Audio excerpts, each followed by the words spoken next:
J'espère que les choses se passent rondement pour vous, c'est-à-dire que vous êtes dans une énergie de progrès. On est à la 4e journée. Mon nom est Nathalie Gilbert et bienvenue dans la capsule qui va parler de la motivation. On sait ce que l'on veut, on a la détermination pour le faire. Maintenant, il faut trouver comment on va booster et maintenir notre motivation.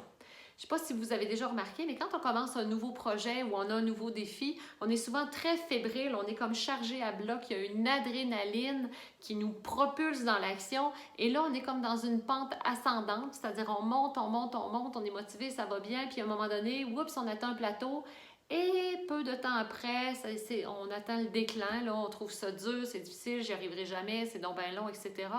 Notre travail, c'est d'arriver à voir comment on va faire pour être motivé. Je ne suis pas là, c'est pas moi qui va vous motiver, la motivation doit venir de vous, la motivation elle est intrinsèque. Moi, tout ce que je peux faire, c'est vous shaker comme ça, vous donner le goût de le faire. Mais vous êtes responsable de créer cette énergie-là à l'intérieur de vous. Vous êtes responsable de la générer à l'intérieur de vous. Il y a quand même des petits trucs que je peux vous dire qui vont vous aider cependant. C'est que quand notre pourquoi il est fort, on va trouver la motivation. On va savoir pourquoi c'est important pour nous et on va être capable de le maintenir. Si vous n'appliquez rien de ce que je vous dis dans les vidéos depuis le début, fermez tout ça et arrêtez de les visionner parce qu'il n'y en aura pas de changement. Il n'y en a pas de formule magique. On doit faire des actions, on doit se maintenir, on doit se parler, on doit se motiver, on doit générer l'énergie par le mouvement. Donc, ça va être important de toujours faire des petites actions.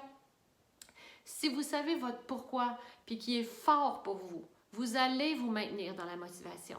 Ce qu'il faut faire, c'est relier, c'est-à-dire notre vision de départ à un pourquoi qui est fort. Pourquoi je veux être là dans 6 mois, pourquoi je veux être là dans un an.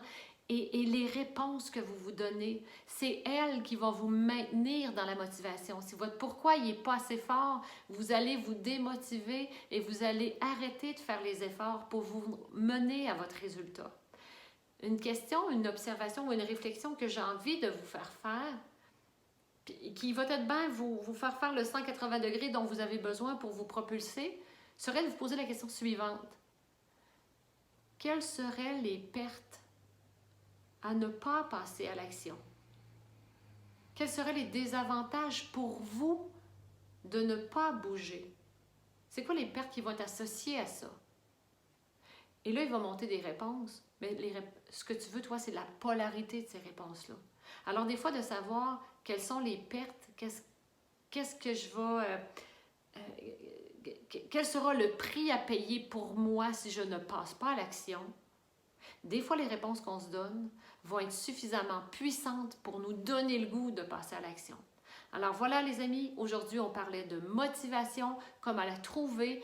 Je résume en disant simplement, votre vision doit être suffisamment forte, votre pourquoi doit être suffisamment fort pour que les deux associés ensemble créent suffisamment de motivation pour se projeter dans la suite du projet. Il n'y en aura pas des recettes miracles, c'est vous qui allez générer votre mouvement, mais si votre pourquoi est assez fort, vous allez trouver la motivation pour le poursuivre. Alors voilà les amis, c'est tout pour aujourd'hui, on se retrouve demain.